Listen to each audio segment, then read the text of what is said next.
Aunt Jemima, a popular brand of pancake mix, syrup, and many different types of breakfast foods. One of the things that distinguish this brand from others in its field is the trademark image depicting the African American woman.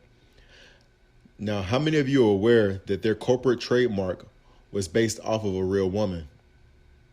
Well, it was, and I'm here to tell you about Nancy Green, the original Aunt Jemima. Let's get into it. But if you think the battle's won, think again. The fact is, for each one we reach, there's one we can't. And if we can't reach them, chances are nobody can. Because a mind is a terrible thing to waste. Nancy Green was born a slave in Montgomery County, Kentucky in 1834. After the end of the Civil War, she relocated to Chicago and became a cook for a judge in the Chicago area. It is said that she received formal training from a chef, which allowed her to perfect her culinary skills when she was 15. Now, let's talk about Chris Rutt and Charles Underwood. Chris and Charles purchased the Pearl Milling Company with the hopes of operating a successful self-rising pancake flour business. In 1889, Chris attended a minstrel show where one of the performers was singing a tune called Aunt Jemima. What's interesting to note here is not only was Chris attending a minstrel show, but the performer in the show was performing in full blackface, wearing an apron and a bandana headband.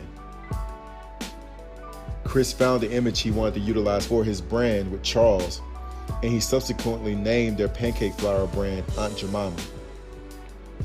Unfortunately for Chris and Charles, they went broke, and in 1890 they sold the rights for their product and their recipe to the R.T. Davis Milling Company. Mr. Davis immediately began looking for a black woman to represent his brand as a living trademark. Seeking the mammy archetype that he had become accustomed to when slaves cooked for him growing up as a child, he was introduced to Nancy Green, who was said to be an excellent singer, storyteller, and chef.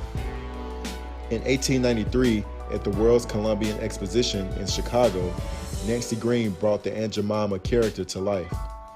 Nancy's singing and storytelling while making pancakes made the Aunt Jemima product exhibition highly popular, and her efforts garnered her a medal and a certificate. She was immediately offered a lifetime contract to adopt the Aunt Jemima moniker and promote the brand. Over the years, she made thousands of personal appearances, and she was the face of numerous products for the company. She traveled all over the country promoting the pancake brand mix, and this resulted in the immense popularity for the brand. Additionally, Nancy also became an activist and advocated for anti-poverty programs in Chicago. She utilized her popular social status to fight for equal rights for people of color in Chicago. In 1923, while walking down the sidewalk, Nancy was struck by a car and she died. She was buried in the northeastern section of Chicago's Oakwood Cemetery. Nancy Green was a talented woman whose accomplishments deserved to be celebrated.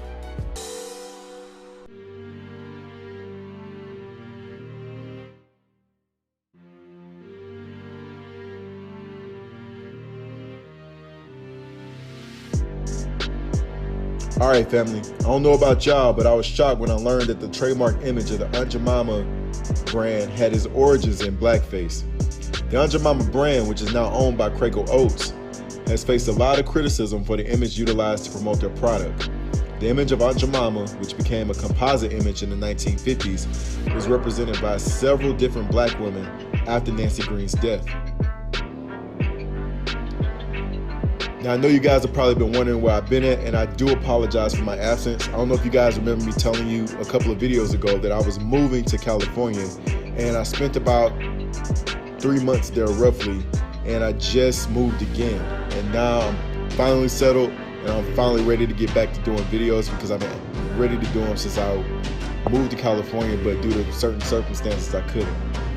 And thank you all for watching. Don't forget to like, comment, share, and subscribe, and I'll be back with another video very soon. All right, peace, family. Minister Malcolm, you have suggested there are all kinds of movements in Harlem growing that you and I don't know about. Oh yes, frustration itself has been sufficient, all that was necessary to make. You know what I'm saying? As an artist, I feel the same type of responsibility. So it's not activism, it's really just life.